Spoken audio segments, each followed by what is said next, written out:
Nilabo na lang talaga ng hiya pagbablog. Good morning! This is a piece of my day and welcome to the vlog. So start na tayo tumakbo. Easy lang to. 2 kilometers in, 3 kn, 4 kn. Look. Sa dito, grabe. Appreciate it. 5 kn, let's go! So, let's go, let's go.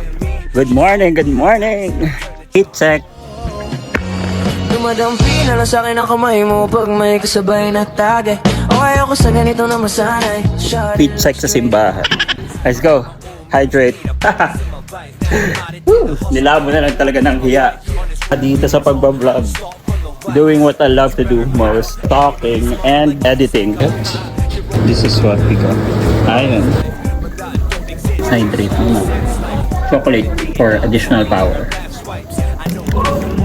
Update lang into my training. I'm still not confident with the sub 2 hours for half marathon. Just trusting the process na I'll be able to make it.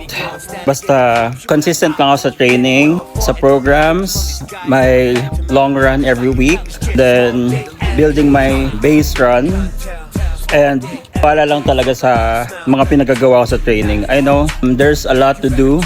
We still have 2 months to push para ma-hit natin yung sub 2 hours half marathon or 21 kilometers. So, let's go. Let's do it. Kilometers and babalik na pala tayo. May 4 kilometers pa. Pababa muna tayo heart rate. Masyado mataas. Minute na kasi. Tutok yung araw sa akin. Tara, tara. Tsagay natin. Tsaga. Kahit pa init. Late na rin ako nag-start eh. Kasi akala ko sasama yung kapatid ko. Shout out sa iyo, JA. 7 kilometers in. Okay, pataas to. Let's go.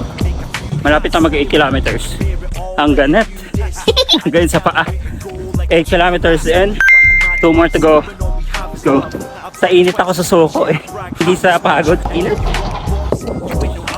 9k in. 10 kilometers in. Not done. 10 kilometers from my height to Lido. Lido. My height. Pull down first.